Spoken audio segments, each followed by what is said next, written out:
नमस्कार, मी प्राध्यापक मिलिंद गायकवाड. यश अकॅडमीमध्ये आपलं मनःपूर्वक स्वागत. विद्यार्थी मित्रांनो, आजचा जो हा व्हिडिओ आहे तो फक्त इयत्ता 11वीतून 12वीसाठी दुसऱ्या महाविद्यालयामध्ये किंवा कनिष्ठ महाविद्यालयामध्ये प्रवेश घेऊ इच्छिणाऱ्या विद्यार्थ्यांच्यासाठी खास करून आहे. 14 तारखेला एक शिक्षण स्तरावर एक मीटिंग झाली आणि त्या मीटिंगमधले काही मुद्दे मी सुरुवातीला वाचून दाखवतोय आणि त्यानंतर एक 15 मेचं शिक्षण उपसंचालकाचं एक परिपत्रक आहे. ते नेमकं काय सांगतंय हे तुमच्यापर्यंत पोहोचवणं माझं काम आहे. म्हणून हा व्हिडिओ काढत आहे. हा व्हिडिओ तुमच्यासाठी खास आहे. त्यामुळे सुरुवातीपासून शेवटपर्यंत पहा. आता यातला एक महत्त्वाचा मुद्दा त्यांनी चर्चेला आणलेला आहे की 11वी ज्या ठिकाणी प्रवेश घेतला असेल तेथेच 12वी पूर्ण करावी लागणार. जिथे 11वी तिथेच 12वी. 12वीला कोणत्याही विद्यार्थ्याला विनाकारण कॉलेज बदलून भेटणार नाही. म्हणजे विनाकारणाचं कॉलेज बदलून दिलं जाणार नाही. मेडिकल ग्राउंड किंवा पालकांची बदली या कारणाशिवाय 12वीला कॉलेज बदलून मिळणार नाही. अर्थात या कारणांची खात्री शासनाने करून दिल्यावर जागा शिल्लक असेल तरच कॉलेज बदलता येईल.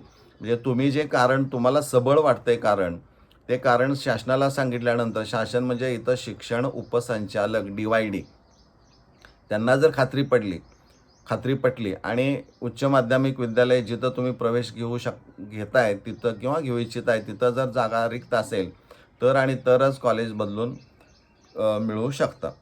त्यामुळे या परिस्थितीमुळं कोणत्याही विद्यार्थ्याने 11वी उत्तीर्ण झाल्यानंतर लिव्हिंग सर्टिफिकेट काढू नये. सगळ्यात महत्त्वाचं आहे. म्हणजे तुमची इच्छा आहे बदलायची आहे, पण लिव्हिंग सर्टिफिकेट काढू नका. स्ट्रिक्ट सांगितलेलं आहे. 11वीला घेतलेली शाखा 12वीला बदलून मिळणार नाही. म्हणजे इथं तुम्हाला शाखा बदलायला खरं सुरुवातीला ते म्हणाले होते, पण तुम्ही कारण पटवून द्या त्यांना. कदाचित ते कारण पटलं तर ते बदलून देतील. पण त्यांनी सांगताना सांगितले की शाखा बदलून मिळणार नाही. 12वीला प्रवेश देण्यासाठी LC मागणी अर्ज कोणत्याही कॉलेजनं देऊ नये.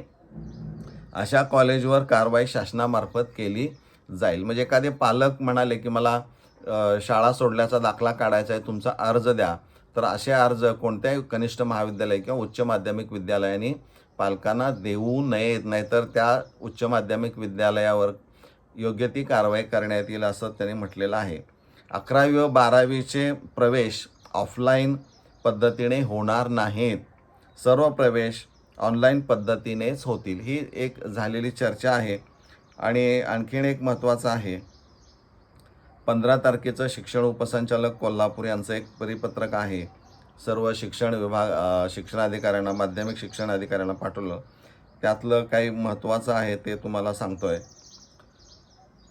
इथं सन 2025-26 मध्ये इयत्ता 11वीमध्ये ऑनलाईन प्रवेश घेतलेल्या विद्यार्थ्यांना पालकांच्या बदलीमुळे किंवा अपवादात्मक परिस्थितीमुळे इयत्ता 12वीसाठी त्याच जिल्ह्यातील अथवा जिल्ह्याबाहेरील कनिष्ठ महाविद्यालय किंवा उच्च माध्यमिक विद्यालयामध्ये प्रवेश घ्यावयाचा असल्यास अशा प्रवेशासाठी ऑनलाईन प्रवेश पोर्टल सुविधा उपलब्ध करून दिली जाणार आहे. म्हणजे या क्षणापर्यंत ती सुविधा उपलब्ध नाही. सदर सुविधा उपलब्ध झाल्यानंतर त्यानुसार पुढील कार्यवाही करण्यात यावी. कोणत्याही परिस्थितीत ऑफलाईन पद्धतीने इयत्ता 12वीमध्ये प्रवेश करण्यास परवानगी देण्यात येऊ नये. कनिष्ठ महाविद्यालय, उच्च माध्यमिक विद्यालय अशा प्रकरणी प्रवेश देत असल्यास संबंधित कनिष्ठ महाविद्यालय किंवा उच्च माध्यमिक विद्यालय विरुद्ध संदर्भीय शासन निर्णयातील मुद्दा क्रमांक 5 नुसार कारवाईचा प्रस्ताव या कार्यालयास तात्काळ पाठविण्यात यावा. या सगळ्यांचा एक अर्थ आपण थोडक्यात काढायचा विचार जर केला तर शासन कॉलेज बदलून देऊ शकतं, परंतु त्यासाठी जे अपवादात्मक कारण असणार आहे ते त्या शासनाला म्हणजे शिक्षण उपसंचालकांना पटलं पाहिजे. आणि ज्या उच्च माध्यमिक विद्यालयामध्ये तुम्ही जाऊ इच्छिता तिथं जागा रिक्त असायला पाहिजेत. आणि सगळ्यात महत्त्वाचं की यासाठी तुम्हाला वाट पाहावी लागणारी आहे आणि शाळा सोडल्याचा दाखला अजिबात काढायचा नाही. हे सगळ्यात महत्त्वाचं आहे.